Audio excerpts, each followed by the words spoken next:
Hello everyone, आज हम बात करेंगे वेदांता लिमिटेड के बारे में, उसके डिविडेंड के बारे में और आज की तारीख में कंपनी की कंडीशन कैसी है वो भी देखेंगे। तो वीडियो पूरा देखिएगा और अगर आपको मेरा वीडियो पसंद आए तो प्लीज़ लाइक करें और सब्सक्राइब भी करें। कंपनी BSE NSE दोनों में लिस्टेड है। मार्केट कैपिटल है 1,15,000 crore. Stock PE 7.06, ROCE 32.2%, current price 310, book value 146, ROE 30%, high price है 441, लो price 206, dividend yield 22.1%, face value है 1 रुपीज़। मार्केट कैपिटल 1,15,000 करोड़, यानी ये लार्ज कैप स्टॉक है।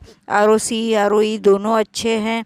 करंट प्राइस से बुक वैल्यू ज़्यादा में ट्रेड कर रहा है, यानी कंपनी की डिमांड की वजह से ये शेयर ये प्राइस में भी बाय हो रहा है। डिविडेंड यील्ड भी है, वो भी एक अच्छा है। पॉजिटिव पॉइंट्स देखेंगे तो गुड डिविडेंड यील्ड प्रोवाइड किया है 22.2% से। कंपनी एक्सपेक्ट कर रही है अच्छा सेल्स हो, अच्छा प्रॉफिट हो। Quarter wise good profit growth 28.8% CAGR हुआ है लास्ट 5 ईयर से। Good return on equity track record 3 year से है 25.2% से। Healthy dividend pay out maintain करके रखा है 32.6% से। नेगेटिव पॉइंट्स देखेंगे तो जो प्रमोटर्स के पास जो शेयर्स है 100% उन्होंने गिरवे रखे हैं, लोन्स के लिए गिरवे रखे होंगे। क्वार्टर ऑन क्वार्टर देखेंगे तो फर्स्ट क्वार्टर और सेकंड क्वार्टर में सेल्स अच्छा हुआ है, लेकिन मार्च 22 के कंपैरिजन में सेल्स थोड़ा कम हुआ है। एक्सपेंस बढ़ गया है, उसकी वजह से ऑपरेटिंग परसेंटेज मार्जिन दोनों क्वार्टर में कम है। अदर इनकम फर्स्ट क्वार्टर और सेकंड क्वार्टर में अच्छा हुआ है, लेकिन पिछले कई क्वार्टरों में थोड़ा ज़्यादा अच्छा इनकम था। नेट प्रॉफिट फर्स्ट क्वार्टर में अच्छा है, सेकंड क्वार्टर में कम होके 2,600 करोड़ है। PS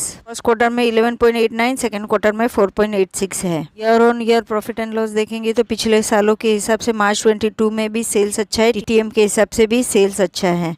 ऑपरेटिंग परसेंटेज मार्जिन मार्च 22 में 34% अच्छा था, TTM के हिसाब से मार्च 22 के कंपेरिजन में कम है। अदर इनकम मार्च 22 में 1800 करोड़ है, जो कम था, और TTM के हिसाब से भी कम है, जो पिछले कई सालों में अच्छा था। नेट प्रॉफिट मार्च 22 में 23,000 करोड़ है, ये एक अच्छा है। TTM के हिसाब से मार्च 22 के कंपैरिजन में कम है। EPS मार्च 22 में 50.58 है, ये एक अच्छा है। TTM के हिसाब से अच्छा है, लेकिन मार्च 22 के कंपैरिजन में कम है। डिविडेंड पे आउट मार्च 22 में अच्छा खासा 89% था, वो ज़्यादा अच्छा था। कंपाउंड सेल्स ग्रोथ देखेंगे तो TTM के हिसाब से 36% है, ये एक अच्छा है। प्रॉफिट ग्रोथ TTM के हिसाब से नेगेटिव में है। TTM के हिसाब से पिछले सालों के हिसाब से प्रॉफिट ग्रोथ कम हुआ है। स्टॉक प्राइस CAGR 1 ईयर के हिसाब से नेगेटिव में है -11%, यानी आज की तारीख में ये प्राइस डिस्काउंट में मिल रही है, ये भी बोल सकते हो। Return on equity last year में 30% है, वो अच्छा है। बैलेंस शीट्स देखेंगे तो रिजर्व्स 53,000 करोड़ है सितंबर 22 में, जो मार्च 22 में अच्छा खासा 65,000 करोड़ था, यानी रिजर्व्स बहुत सारा कम किया है। कंपनी का बोरोइंग्स देखेंगे तो मार्च 22 में 53,000 करोड़ था, जो सितंबर 22 में लोन्स बढ़ा के 59,000 करोड़ है, यानी एक नेगेटिव बोल सकते हो। अदर लायबिलिटीज सितंबर 22 में पे करनी है 88,800 करोड़।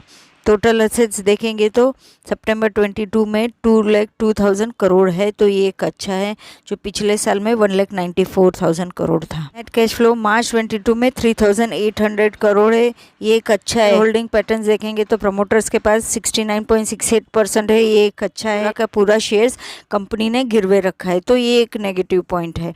FII में देखेंगे तो 8.09 है, अच्छा है, लेकिन अगर पिछले क्वार्टरों और पिछले सालों के हिसाब से देखेंगे तो थोड़ा ज़्यादा अच्छा था। DI में देखेंगे तो आज की तारीख में 10.37 है, जो पिछले सालों के हिसाब से थोड़ा कम हुआ है। गवर्नमेंट में अच्छा है 0.07। पब्लिक के पास सितंबर 22 में 11.57% शेयर्स है। अदर्स में है 0.22। कंपनी एवरी ईयर डिविडेंड भी देती है, लास्ट ईयर भी 3 बार डिविडेंड दिया था, ये साल में भी आज की तारीख में 3 बार डिविडेंड दिया है। अभी का जो डिविडेंड इंटरिम डिविडेंड है उसकी एक्स डेट है 29 नवंबर 22। डिविडेंड वैल्यू है 17 रुपीज़ 50 पैसा, यानी परसेंटेज के हिसाब से 1750% है। कंपनी के शेयर सिर्फ डिविडेंड देख के नहीं बाई करना चाहिए, कंपनी फंडामेंटली स्ट्रांग होनी बहुत ज़रूरी है। मेरे पास एक शेयर्स है, उसकी परचेज प्राइस है 152.25, जो मैंने 486 क्वांटिटी ली थी, और उसका टोटल अमाउंट है 73,993। आज की तारीख में अगर मैं सेल करूं तो वो 125.50 पैसे में मेरा सेल होगा और मुझे कितना लॉस होगा, 13,000 के आसपास का। मुझे जो इतने सालों में जो डिविडेंड मिला है वो डिविडेंड के हिसाब से मुझे 20,000 रुपया टोटल डिविडेंड मिला है। तो मुझे प्रॉफिट टोटल कितना हुआ, 7,100 रुपया। तो इसके एक साथ में नहीं आया है, लेकिन जब भी कंपनी ने डिविडेंड दिया है तो तभी, और मेरे पास आज की तारीख में शेयर्स भी है कंपनी के, तो आज की तारीख में मैं ऐसे बोल सकती हूँ कि मुझे 7,000 का प्रॉफिट हुआ है। तो वो देखना बहुत ही ज़रूरी है कि कंपनी की कंडीशन फंडामेंटली कैसी है। और हो सकता है कि कोई कंपनियां अपना डिविडेंड में भी एडजस्ट करती है, तो वो बहुत देखना ज़रूरी है कि प्राइस कम हुई है लेकिन कंपनी के डिविडेंड अपने को कितना मिला है वो देखना बहुत ही ज़रूरी है। अभी भी हम लोग देख लेते हैं कि भाई ये कंपनी का हालत ख़राब है तो हम जल्दी डिसीजन लेते हैं। तो जल्दी न डिसीजन देख के पहले अपने देखना चाहिए कि हमें कितना क्या नुकसान है वगैरह वगैरह। वेदांता लिमिटेड आज का प्राइस है 310 रुपया, यानी 0.86% से प्राइस हाई है। 5 डेज के हिसाब से 0.16% से प्राइस लो है। 1 मंथ के हिसाब से 10.50% से प्राइस हाई है। 6 मंथ्स के हिसाब से 1.28% से प्राइस हाई है। YTD के हिसाब से 12.55% से प्राइस लो है। अगर 1 ईयर के हिसाब से देखेंगे तो 10.47% से प्राइस लो है। 5 ईयर्स के हिसाब से 1.14% से प्राइस हाई है। और अगर मैक्स चार्ट के हिसाब से देखेंगे तो 8,842% से प्राइस ने जंप किया हुआ है। 3 रुपीज़ 46 पैसे में 1 जनवरी 1999 को प्राइस थी और आज मिल रही है 310 के आसपास। अगर ऑल ओवर कंपनी का देखेंगे तो ये कंपनी का फर्स्ट क्वार्टर का सेल्स अच्छा हुआ है, सेकंड क्वार्टर का सेल्स कम हुआ है। नेट प्रॉफिट भी देखेंगे तो फर्स्ट क्वार्टर का थोड़ा अच्छा है, सेकंड क्वार्टर का कम है। और अगर मार्च 22 के कंपैरिजन में देखेंगे तो फर्स्ट क्वार्टर और सेकंड क्वार्टर का सेल्स एंड प्रॉफिट दोनों कम है। मार्च 22 का सेल्स अच्छा है, मार्च 22 का प्रॉफिट अच्छा है। TTM का सेल्स और प्रॉफिट कम है। और अगर हम नेगेटिव पॉइंट्स ये कंपनी का देखेंगे तो रिजर्व्स कम हुआ है, लोन्स बढ़ा दी है, तो वो भी एक नेगेटिव पॉइंट्स है। और लोन्स को रिजर्व्स और शेयर कैपिटल के साथ डिवाइड करेंगे तो भी वो 1 से ज़्यादा है, तो वो भी एक नेगेटिव पॉइंट है।